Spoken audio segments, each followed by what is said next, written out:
एक दिन सुबह सुबह मीना अपने चचेरे भाई रघु के ट्रैक्टर पर बैठकर घूमने निकलती है। अचानक ट्रैक्टर बंद हो जाता है। रघु उतरकर देखता है कि क्या हुआ है। उसे जल्दी ही पता लग जाता है कि गड़बड़ी क्या है।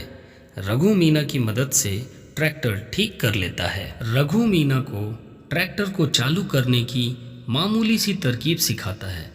रघु के बताने पर मीना कार्बोरेटर का स्विच दबाती है।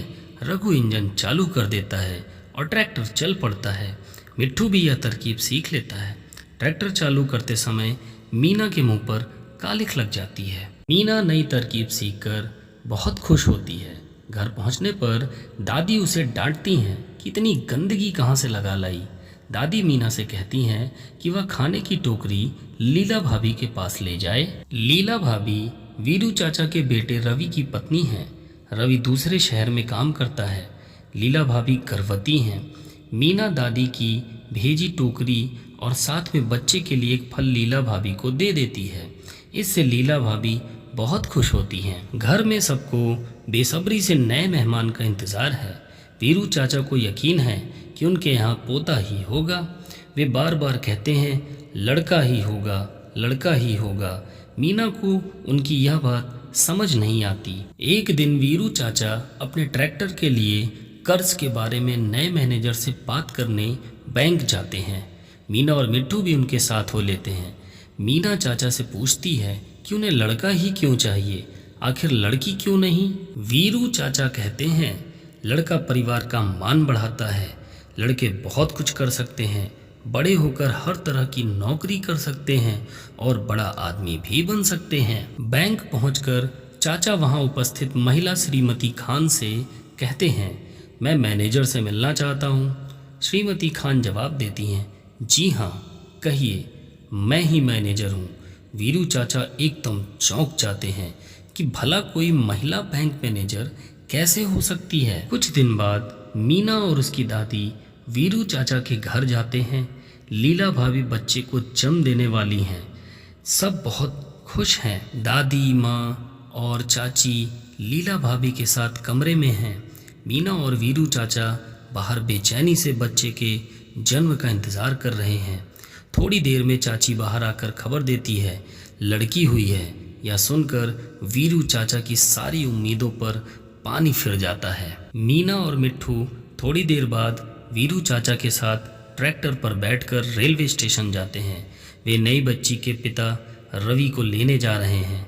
रवि दूसरे शहर से आ रहा है। चाचा बहुत उदास लग रहे हैं। स्टेशन के करीब पहुंचकर वे जैसे ही रेल की पटरी पार करने लगते हैं, ट्रैक्टर अचानक बंद हो जाता है। वीरू चाचा उतरकर ट्रैक्टर की जांच करते हैं पर समझ नहीं पाते कि ट्रैक्टर आखिर बंद क्यों हो गया। मीना और वीरू चाचा सोच में पड़ जाते हैं कि वे अब क्या करें। तभी गाड़ी की आवाज़ सुनाई देती है। चाचा घबरा जाते हैं कि न जाने वक्त रहते पटरी पार कर पाएंगे या नहीं। अगर ट्रैक्टर गाड़ी के नीचे आ गया तो भारी नुकसान हो जाएगा। वीरू चाचा और मीना पूरा जोर लगाकर ट्रैक्टर को ढकेलने की कोशिश करते हैं, लेकिन वह हिलता तक नहीं। गाड़ी की आवाज़ नज़दीक आती जा रही है।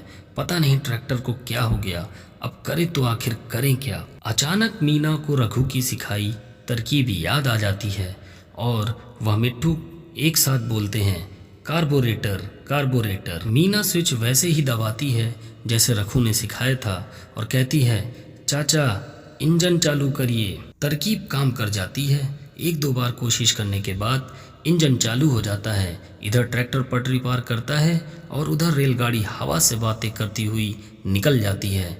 मीना और वीरू चाचा ट्रैक्टर से चिपक कर रह जाते हैं। अब जाके सांस में सांस आती है।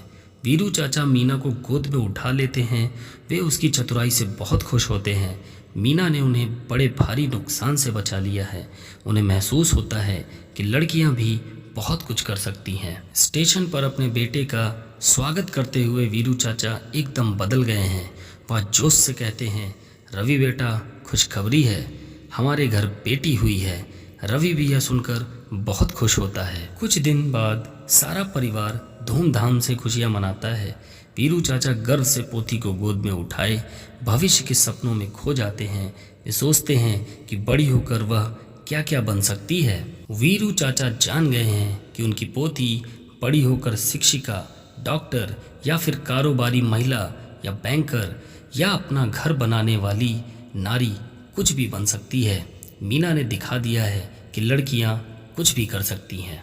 वीरू चाचा बच्ची के साथ खेलते रहते हैं क्योंकि वो बहुत खुश होते हैं। तो देखा बच्चों, इस कहानी में मीना की चतुराई से उसके चाचा समझ जाते हैं कि बेटियां भी चुस्त और होशियार हो सकती हैं।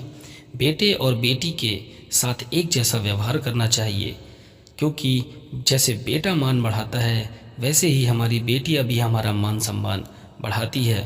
तो बच्चों, स्वस्थ रहो, मस्त रहो, खेलते रहो और ऐसे ही हमारी कहानियाँ सुनते रहो, पढ़ते रहो। मिलते हैं अपनी अगली कहानी में, तब तक के लिए धन्यवाद।